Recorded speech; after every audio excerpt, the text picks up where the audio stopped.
I just got my schedule is there now, so I can give my family basically the top of the tank instead of the bottom of the tank. And so that was a big deal for me to kind of flip that at 33 or 34 years old and go, am I giving my family and friends my best?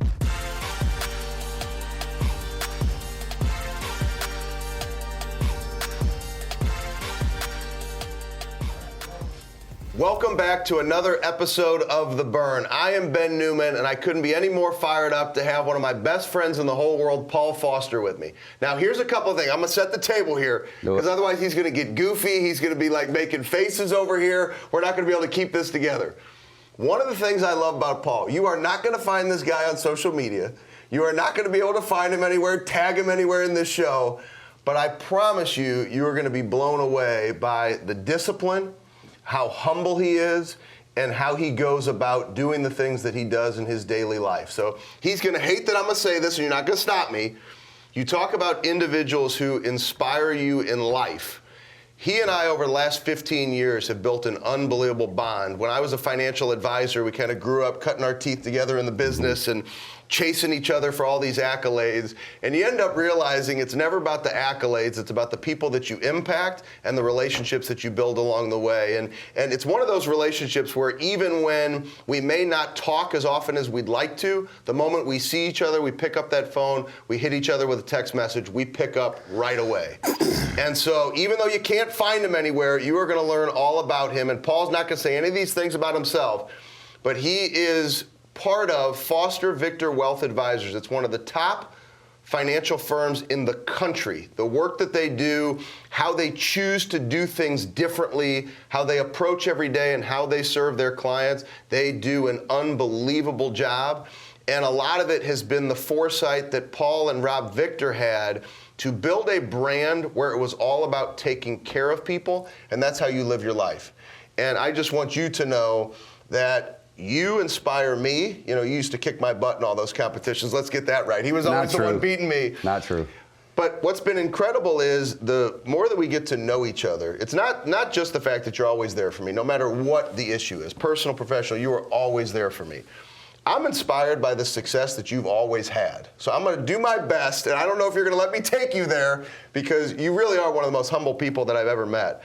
But take me back to when we think of The Burn, what drives you, what motivates you, right? You went and played Division I basketball at Furman University, which, by the way, when you took me there, it's one of the coolest campuses ever. And not only did you play there, but you've gone back there philanthropically. Yeah. So what is it? What were those daily disciplines? What was that driver? What was that burn that caused Paul Foster, who's actually a character in Leave Your Legacy, Paul Foster, Furman basketball player, for those of you that have read Leave Your Legacy, what is it that drove you to do what it takes to become a Division I basketball player? You know, I have a dad who's incredible, and he was there to push me. As I got older, though, it was the tunnel vision of every day was a battle. And so I had a thought pattern, which I look back and it was wrong, but it actually got me to a Division I basketball scholarship, but it was to shoot 1,000 jump shots a day. Now, I should have just made 500 a day instead of shooting 1,000, because I was probably doing it wrong. But it was the daily grind. We were laughing this past Christmas that I literally would take one day off a year, and it would be Christmas Day usually. So I'd shoot 1,000 shots a day, and then I'd turn 17. So hold on, so math here. Yeah. That's 364,000 jump shots in a year. Yes. I should have just made about 150, 200,000. That'd have been better. But no, it was never about the end goal. It was about the process and enjoying the grind and how to get there. And I think that's kind of translated over into business for me. So it's been a huge deal to just enjoy the journey and not worry about the goals of the business. And it was the same thing with basketball. So what was your favorite moment from playing? Oh, that's a tough one. I think my favorite moment, this is a strange one, but I was playing in a tournament when I was 10 years old, and my dad was coaching me, and we were outmanned, outgunned, and I had a great game. And I remember running and jumping in his arms and saying, man, you're just like Bobby Knight. And if you knew my dad, that's the funniest thing to ever say. But we beat this team by 1 point, and I remember that, and I was 10 years old. So, yeah. So you fell in love with work, and you fell in love with sports, which is where the competitive nature comes from. So even though you're humble, you're very competitive, and I know you pursue being your best every day. And I know these are things you will not talk about. But your financial firm, and I want to preface this because I've worked with financial firms and advisors all over the world. It's almost $500 million of assets under management, small boutique firm, Yep. driven by service. Yep. There's only 6 advisors. Yep. How unique is that in this space to carry over basketball Yep. into financial services? Because most people would go, $500 million, how does that even happen? So what are your 1,000 jump shots today? Yep. And how important is the drive and the burn to keep you motivated to find what it means to be your best? So there's been 2 or 3 different stages of my career. So the first, I guess, a decade was about building a clientele, and that was the 1,000 shots a day. And now I've kind of progressed since like 30, 32 to where it's about makes. So how many am I making on a daily basis now? So it's being targeted and focused. And I think our team went from it's going to be a mass volume type thing to something now to where we go, okay, we have to have a rifle approach in terms of our new clients that we bring on. They have to fit us and vice versa. And then just servicing our clients. So it's that mentality every day of this is the day that we've got to win. And that we've got to have things like our 24-hour rule is you're going to call people back within 24 hours. Even if you don't know the answer, you're calling them back. So it's a lot of those microscopic details. And I think back on basketball, it was what was I putting in my body in terms of diet? It was sleep, it was stretching, it was shooting, it was ball handling, it was lifting weights, it was everything. It's the same thing in business, it's just noticing those details. So I went from a mass volume type business in my 20s and early 30s, and now at 40, almost 41, it's just very different. We're getting old. Yeah, I know. We're getting really old. You got gray right there. I see that. You look great, Shane. Yeah. It's awesome. So you got to keep you on track. Yeah, I know, dude. I like it. You'll be over here. You'll be over here. Yeah, man, the ladies like it. They like the goat, baby. They like it. All right, so tell me this: performing at this high of a level in this business, what drives you? Like, what's the passion going forward? Because many people in this business, this is what I admire about you. No matter what thresholds you cross over, 100 million, 200 million, it's never about the money. You continue to focus on each client. Like, where does that come from, that mentality? So we had this conversation at lunch today. I think it's more about, can I constantly grow and get better? So I have this sickness, and the sickness is I want to evolve and get better.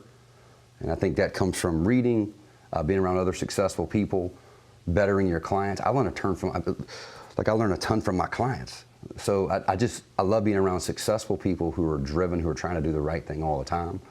And every day is just about evolving. So I'm just addicted to getting better. So I call it the sickness.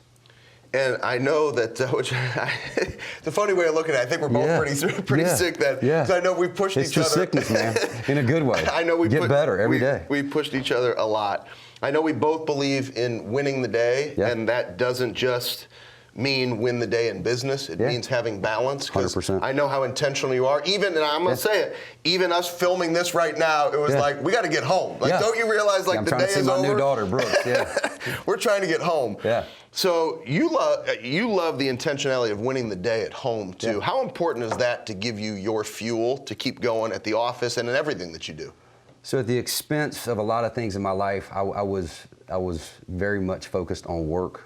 I was almost myopic in my thought or my sight line, and all I thought about was work for about a decade. 2x4 across my head. Things change at 33, 34 years old, and I realized I needed some balance. And so the things that I've done to help myself is I block out my calendar and I honor those time slots. So I know every Tuesday and Thursday I'm coming home early to see my family around 2:30, and that works for me. I know Thursday mornings I have coffee with Reagan, my wife. I just got my schedule is there now, so I can give my family basically the top of the tank instead of the bottom of the tank. And so that was a big deal for me to kind of flip that at 33 or 34 years old and go, am I giving my family and friends my best instead of the business? And I think I've gotten a lot better at it, which I'm still working on every day, but it's gotten better. We're all trying to get better, but I can tell you do an incredible job of it, and it's just being intentional with it. It's a great example for me. Yeah. I can't believe you just said it, because that's where I was going to wrap this up. Because I know a guy like you, there's only so long you'll give me to interview you, because you do not like Time's these a ticket, Newmanator. Time's a ticket. So here's the hope that I have for all of you. I hope you watch this episode more than once, and here's why. Because if you listen to the manner in which Paul answered these questions, which is how I've always known him to be, he has not changed. Locked in, focused, intentional in everything that he does. I promise you, when they're at $1 billion of assets, you still are not going to find him on social media.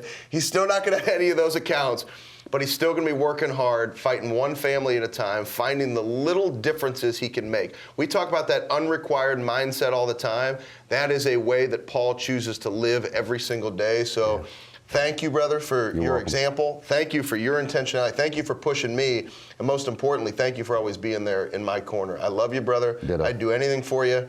And I know you even just sitting down to do this interview was a big deal. So let's go chop it up and have a good time. I appreciate you, brother. Yeah, absolutely.